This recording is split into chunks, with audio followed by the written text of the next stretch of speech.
श्री क्षेत्र वरखेळे येथे समर्थ आळकोजी महाराज संस्थानतर्फे राष्ट्रसंत तुकडोजी महाराज अध्यात्म केंद्रदास टेकळी गुरुकुंज मोझरी पूज्य आचार्य श्री हरिभाऊजी वेरूळकर गुरुजी यांच्या सौजन्याने वरखेळे येथे सुसंस्कार शिबिर दिनांक 20 मे पासून सुरू आहे। यामध्ये एकूण विद्यार्थी 100च्या वर आहे।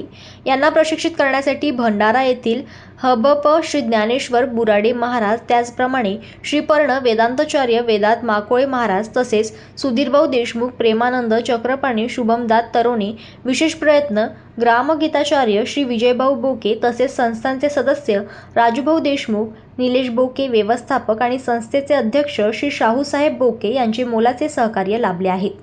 मोझरी गुरुकुंज येथे विद्यार्थ्यांना प्रमाणपत्र देण्यात आली। आराध्य सुनील वागे, पारस राजेश साव यांचा समावेश आहे।